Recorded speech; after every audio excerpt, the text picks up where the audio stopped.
அன்பு நண்பர்களே, நம்முடைய ஆசைப்படும் மனதுதான் நமக்கான பிறவிகளை உருவாக்கி கொண்டே இருக்கிறது என்று புத்தர் அன்கான்ஷியஸ் ஆசைகளை பற்றி என்ன சொல்கிறார் என்பதை பற்றிதான் இந்த வீடியோ. என்றாலும் இந்த வீடியோவோட தவறவிடக்கூடாத இன்னொரு முக்கியமான பகுதி லியோ டால்ஸ்டாய் எழுதிய ஒரு பிரமாதமான கதைதான். இது போன்ற பிரமாதமான கதைகளை ஓஷோ பயன்படுத்தும் விதம் நண்பர்கள் நன்கு அறிந்ததே.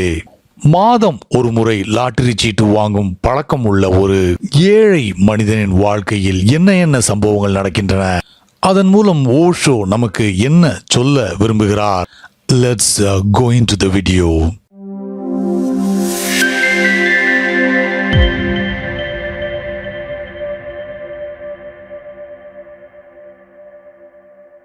புத்தர், நீங்கள் வெற்றி பெற்றவராக இருக்கலாம், ஆனால் அந்த பொறுப்பை நீங்கள் தான் ஏற்றுக்கொள்ள வேண்டும். You are responsible for that. உங்களுடைய டிசைரிங் மைண்ட், இந்த ஆசைப்படும் மனது உங்களுடைய அடுத்தடுத்த பிறவிகளை உருவாக்கி கொண்டே இருக்கிறது.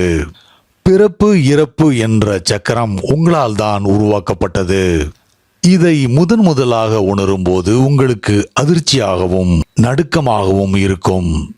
பிறகு மெதுவாக இதிலிருந்து விடுபட முடியும் என்பதை உணர ஆரம்பிக்கிறீர்கள். நாம் தான் இதற்கு பொறுப்பு என்று வரும்போது, தென் இந்த முழு பேட்டர்னை நம்மால் மாற்ற முடியும் என்று தெரிய வரும்போது நீங்கள் மகிழ்ச்சி அடைய ஆரம்பிக்கிறீர்கள் என்று சொல்கிறார். என்னுடைய இந்த ஆசைகளினால்தான் நான் பிறவிகளை உருவாக்கி கொண்டே இருக்கிறேன். இதற்கு யாரும் பொறுப்பல்ல என்று சொல்கிறார். முழு பொறுப்பையும் தன்மேல் போட்டுக்கொள்கிறார். இதுதான் உண்மையான ரிலிஜியஸ் பர்சனின் ஆரம்பம். இது வேண்டும், அது வேண்டும், பணம் வேண்டும், அதிகாரம் வேண்டும், கௌரவம் வேண்டும், கடவுள், பாரடைஸ், நிர்வாணா என்று தொடர்ச்சியான ஆசைப்படுதல் மூலம் பிறப்பு இறப்பு என்ற சக்கரத்தை நாமே உருவாக்குகிறோம். இந்த இறப்பு பிறப்பு என்ற பாறைகளுக்கு நடுவில் நசுக்கப்பட்டு விடுகிறோம். You have to be free from life and death. அதுதான் புத்தர் சொல்லும் நிர்வாணாவின் அர்த்தம்.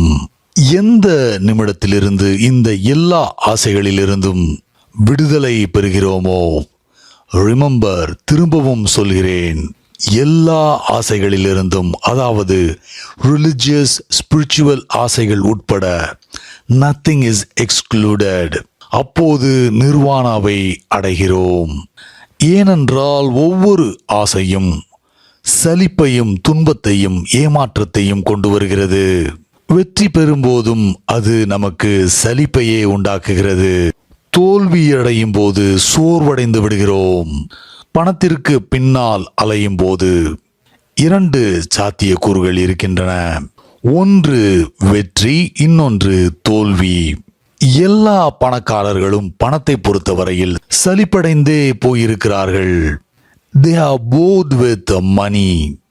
அந்த மனநிலையில் இருந்தால் மட்டும்தான் அவர் உண்மையான பணக்காரர். பணத்தை வைத்து என்ன செய்வது என்று தெரியாமல் இருப்பவர்தான் உண்மையான பணக்காரர்.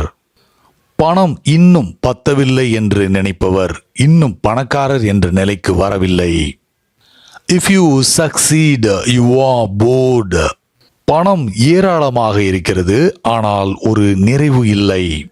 செல்வம் சேர்ந்து விட்டால், பணம் வந்துவிட்டால் எல்லாம் சரியாகிவிடும் என்று நாம் நினைத்தது ஒரு மாயைதான். அதற்காக பட்ட கஷ்டம், போராட்டம் எல்லாமே வீண் என்று தோன்றும். Suddenly we see the pointlessness of it. செல்வம் சேர்ந்து விட்டது, ஆனால் இப்போதும் அதே ஏழ்மையில்தான் இருக்கிறோம். இன்னும் மோசமான ஏழ்மையில் இருக்கிறோம் என்று கூட சொல்லலாம்.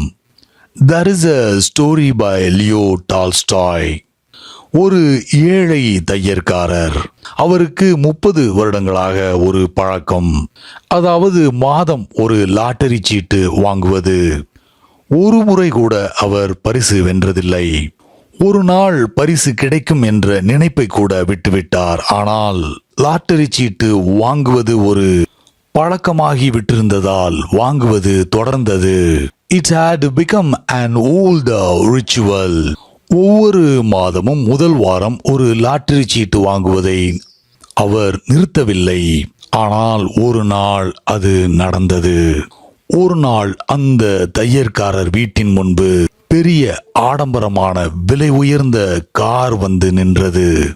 ஒரு மனிதர் பெரிய பையை தூக்கி கொண்டு வீட்டை நோக்கி நடந்து வந்து கொண்டிருந்தார். டெய்லரால் எதையும் நம்ப முடியவில்லை. ஆடம்பரமான விலை உயர்ந்த கார் அவர் வீட்டின் முன்னால் இதற்கு முன்பு இப்படி நின்றதில்லை. காரிலிருந்து இறங்கிய அந்த பணக்கார தோற்றமுடைய மனிதர் டெய்லரை பார்த்து, சந்தோஷப்படு, ரிஜாய்ஸ், உனக்கு பரிசு கிடைத்திருக்கிறது, இதோ 1 மில்லியன் ரூபிள்ஸ் என்று சொல்லிவிட்டு அந்த பெரிய பையை டெய்லரிடம் கொடுத்தார். ஏழை மனிதருக்கு சந்தோஷம் தாங்க முடியவில்லை. தன்னுடைய டெய்லர் கடையை உடனே மூடிவிட்டு அதன் சாவியை அருகிலிருந்த கிணற்றுக்குள் வீசி எறிந்தார். இனி இந்த கடை தேவையில்லை. இனிமேல் இந்த கடையை திறக்க வேண்டிய அவசியமும் இல்லை. 10 ஜென்மங்களை தொடர்ச்சியாக வாழ்ந்தாலும் இந்த 1 மில்லியன் ரூபிள்ஸ் மீதி இருக்கவே செய்யும். ஆனால் ஒரு வருடத்திற்குள் 1 மில்லியன் ரூபிள்ஸ் செலவாகிவிட்டது. இருப்பதிலேயே பெரிய கார்களை வாங்கி குவித்தார். அழகான வீடுகளை வாங்கினார். காஸ்ட்லியான விலை மாதுக்களை அனுபவித்தார். சிறந்த உணவு வகைகளை உண்டார். விலை உயர்ந்த உடைகளை அணிந்தார். He lived like a czar. பணம் வேகமாக கரைவதை உணராமல் இருந்தார். ஒரு வருடத்திற்குள் எல்லா பணமும் காலியாகி போனது. தீர்ந்து போனது மட்டும் என்று இல்லாமல் இந்த வசதி வாய்ப்புகள் வருவதற்கு முன்னால் ஆரோக்கியமாகவும் இளமையாகவும் இருந்தார். இந்த ஒரு வருடத்தில் 10 வருட முதிர்ச்சி உடலுக்கு வந்துவிட்டது.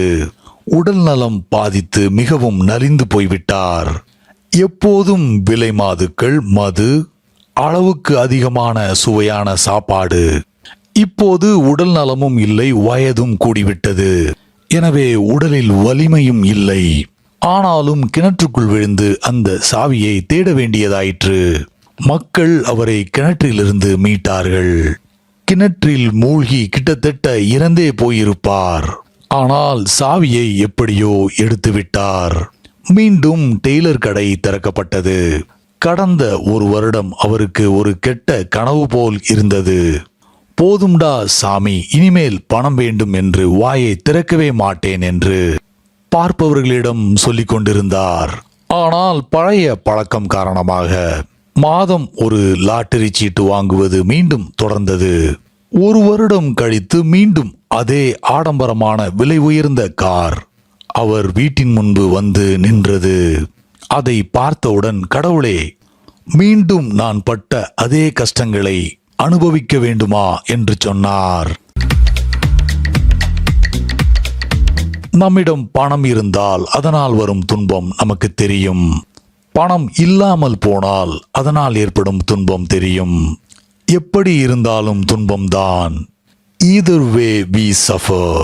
Desire brings sufferings. வெற்றியோ வெற்றி இல்லையோ ஆசை துன்பங்களை கொண்டு வரும். ஆனால் நமக்கு அப்படியெல்லாம் நடக்காது என்ற நம்பிக்கையில் நாம் ஆசைப்பட்டு கொண்டே இருக்கிறோம்.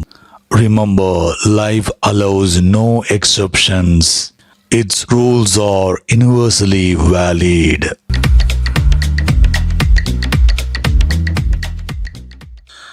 Thanks for watching. முடிந்தளவு உங்களோட நண்பர்களோட வீடியோவை ஷேர் பண்ணுங்க. உங்களுடைய விமர்சனங்களை காமெண்ட்ஸில் சொல்லுங்க. அடுத்த வீடியோவில் சீக்கிரம் உங்களை எல்லாரையும் சந்திக்கிறேன். Until then, take care. Bye.